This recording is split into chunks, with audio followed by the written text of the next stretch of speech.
それでは最後のプログラムに移ってまいります。企業への呼びかけ、グローバルスタンダードに適合した脱炭素転換の加速です。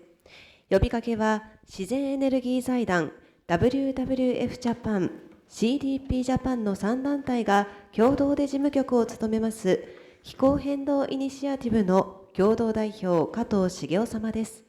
加藤さん、よろしくお願いいたします。はい、皆さんお疲れ様でございます。ただいまご紹介に預かりました気候変動イニシアティブの加藤でございます。ここにいらっしゃるかなりの方々がすでにもうこのイニシアティブにご参加されているというふうに思いますけれども、今800以上の団体、企業、自治体、その他団体が入っているパリ協定から1.5度目標、これをコミットされて気候変動アクションを取られている方々だけの集まりでございまして、今日まさにその皆さんがアクションを取られている中で、ある指標となるこの SBTI とかですね、RE100 のお話、深く今日深掘りということでお聞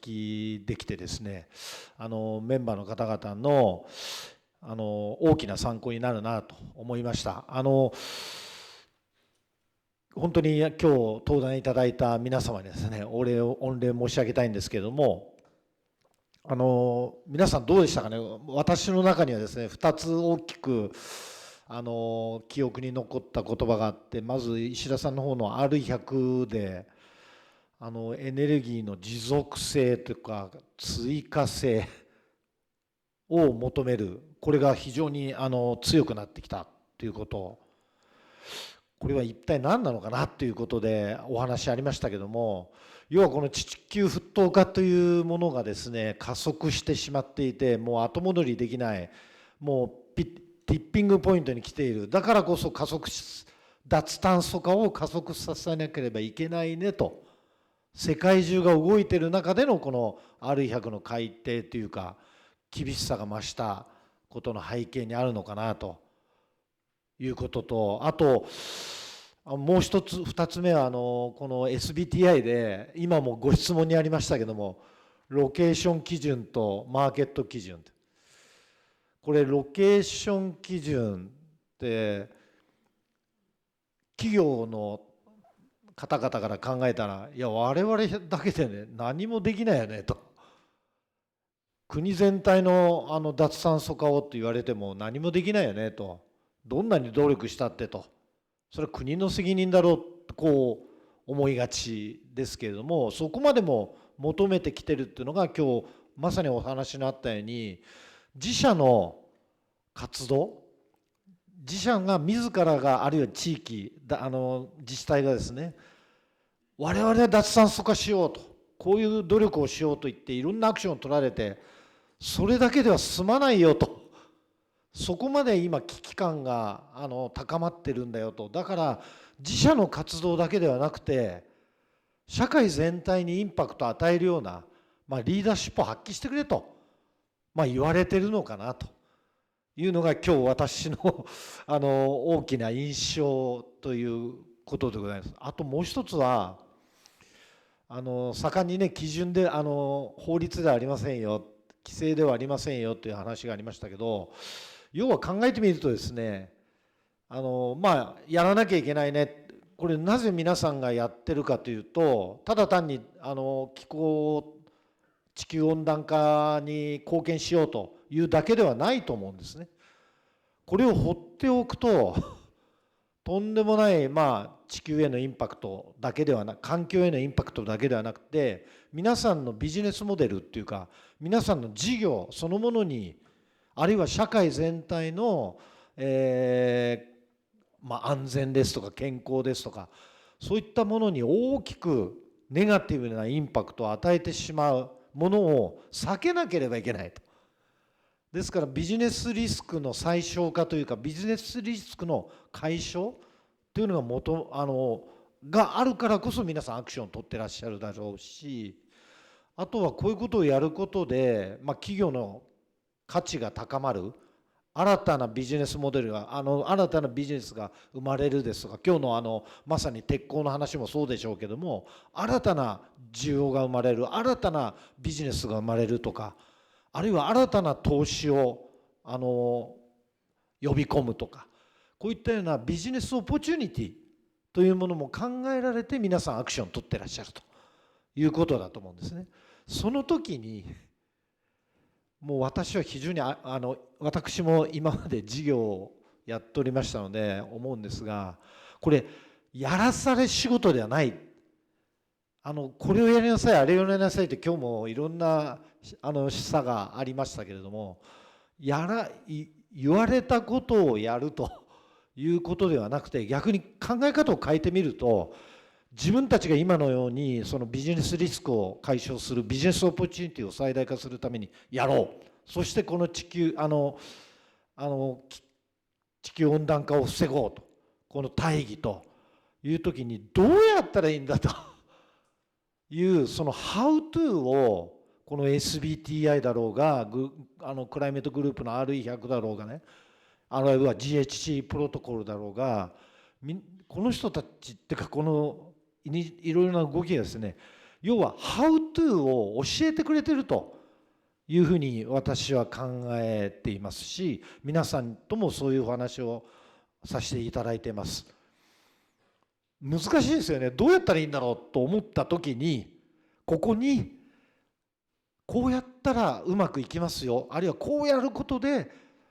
ウィンウィンウィン、要は地球も守れるし、皆さんのビジネスも守れるしという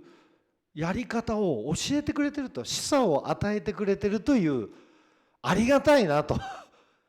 先ほどね、すごい難しくなりましたね、大変なことになりましたね、もうやってらんないよねと、いっそのこともうこれ無視しようかと、寄り戻そうかと、こういう気持ちにもなりかねないと思うんですけど、逆にあれ、こんな風に細かく教えてくれてるじゃんと、これに沿ってやってみようよと、そうすることでそのいいポジティブなインパクトを全部享受できるというふうに、ぜひ考えていきたいな、あるいは考えていきましょうということをですね、メッセージとして今日のですねこのセミナーの皆さんへの登壇の皆さんへの感謝と、参加していただいた方への呼びかけということでご挨拶に返させていただきたいと思います。あとちょっと紹介ありましたけど、今度ですね6月4日明日発表しますけれども、今度は SBTI のですねエンゲージメントマネージャーお二人をお招きして、今日は非常に深掘りで細かい話で全体感の話がありましたけども、6月4日ですね、今度参加していただける方、自ら皆さんのそれぞれの事業環境、あるいは業界、あるいはサプライチェーンの状況、それぞれの皆さんの立場で一体これどう適合していったらいいのか、どう自分たちのあれにアクションに当てはめていけばいいのかというふうに、皆さん多分今度自分ごとに落とし込んでらっしゃると思うので、その自分ごとで悩んでいる懸念、あるいは課題等をですね、直接 SBTI のエンゲージメントマネージャーにぶつけていただく、あるいは今日高瀬さんとかですね、専門家の方々、あと WWF の専門家の方々にも出ていただいて、そういった専門家の方々に皆さんのそれぞれの懸念課題を直接ぶつけていただいて、やり取りをする、ほぼ90分の間やり取りだけの、今日今 Q&A10 分でしたけど6月4日ですね、もっとさらに自分ごとへつなげるセミナーを開きたいというふうに思ってますので、またぜひご参加いただければなと思います。本日はお疲れ様でございました。ありがとうございました。加藤さん、ありがとうございました。以上をもちまして、自然エネルギー財団主催企業向けセミナー SBTI ネットゼロ基準 RE100 要件改定は日本企業に何を求めるのかを終了とさせていただきます。最後にいくつかご案内をさせていただきます。自然エネルギー財団では、企業のエネルギー調達部門の方に向けて、自然エネルギーの利用方法や課題解決に関する情報を共有する自然エネルギーユーザー企業ネットワーク RE ユーザーズのサミットを来たる6月10日に開催いたします。今年のテーマは、進化する自然エネルギーの電力調達手段です。本日より参加受付を開始いたします。どうぞご登録の上ご参加ください。なお、本日のアンケートを実施しております。会場入り口、また画面上でご案内している二次元コードからアンケートフォームにアクセスいただけますので、ぜひコメントをお寄せください。会場で紙のアンケート用紙をご希望の方は、受付にてお声掛けください。また本日の高瀬さん、石田さんの発表資料はホームページにアップしておりますので、そちらをご参照ください。ネットワーキングの会場は本会場を出たホワイエとなります。ドリンクと軽食もご用意しております。メイン会場でご参加の方は、お荷物はお手先に置いたままご参加ください。最後までご参加いただき誠にありがとうございました。